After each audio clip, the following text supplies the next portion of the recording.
Are you wanting to get the most out of the Division 2 private beta this weekend?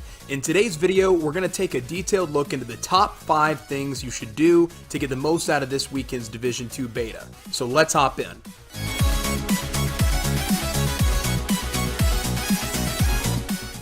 Hey everybody, what is going on? This is SFTB. Saturdays are for the boys. Your source for quick and to the point Division 2 content. So if that's your style, make sure you smash that subscribe button, hit the notification bell to not miss anything.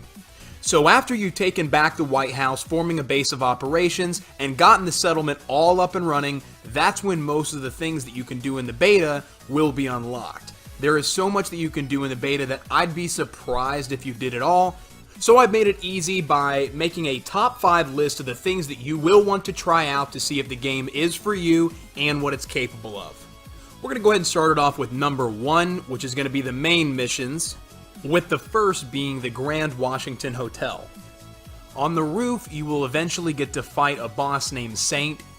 During this encounter, you will get to experience one of the new features they've added for bosses, which is damageable armor pieces. The objective would be to hit them on certain armor pieces for different enemies, and it will kill them faster and obviously reduce their health. The second mission is going to be the Jefferson Trade Center, which you're going to find on the southern end of the map.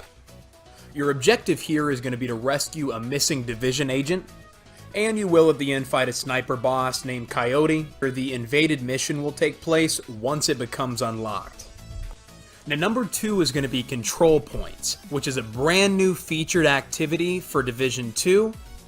And from the looks of it so far, it looks like they really put a lot of work into the dynamics of how control points actually work. You basically go into the control point, shoot a flare with the applicable action button, kill all enemies, then their leader, and it unlocks a supply cache with plenty of goodies for you to go through. Now the control points will have to be looked after. Once you've conquered them, you will have to supply them with their needs, food, resources, and such, as well as help them out if they are getting attacked. So this is going to be a very cool encounter in the full game. Now what kind of division agent would I be if I didn't bring up number 3, which is going to be the Dark Zone, of course. Now if you're new to the division, there is an introductory mission in the Dark Zone that teaches you everything you need to know about the new Dark Zone to catch you up with the new features, or get you into the loop if you haven't played before. But to run it over basically, it's basically an area where there's a lot of high-end loot, where you can get a lot of good stuff, but you can be killed by other agents in PvP. Now luckily in the Division 2, they've done what's called normalization of weapons and armor. Normalization ensures an equal experience for all players by roughly leveling out everyone's power level, which if you played the Division 1 you know was a much needed feature. Now the most exciting news about the new Dark Zone is it's envisioned that one of 3 Dark Zones will get overrun in the end game. In an occupied zone, there will be no normalization of weapon stats among agents, friendly fire is on at all times, and there's no way to tell who is friendly and who is rogue, which will make this very interesting. Number 4 is going to be Conflict, which is basically the Division's PvP mode, or Team Deathmatch if you will. During these matches, you will have ample opportunities to get field proficiency caches, making it a very worthwhile endeavor. It's also nice because most of the game is PvE, so getting that little bit of PvP experience in there, as little as it may be, is really nice. Now the 5th and final thing that you have to do in this beta is play the invaded mission.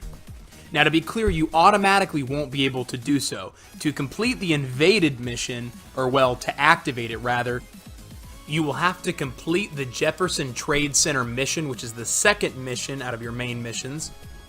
There's also one more thing. You will have to wait till it actually becomes unlocked, which will happen at 11 a.m. Eastern Standard Time on Friday, which is February 8th.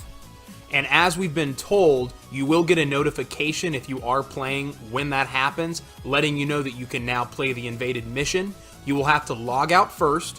When you do that, you will also notice that you have 3 unlocked characters now. You'll be able to play each of the specializations for the remainder of the beta.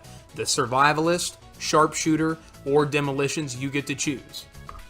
Also, the best way they've said to explain the invaded mission was to compare it to the occupied dark zone. So, should be a pretty tough deal. And if you're into aesthetics, you do get a beta reward for completing the invaded mission. You basically unlock the Capitol Hill arm patch. And if you like this video, let me know by, well, liking it. I'm just a young Navy vet trying to start a gaming channel, so any little bit helps. So don't forget to subscribe, hit that notification bell so you don't miss any future updates. This is SFTB. Saturdays are for the boys.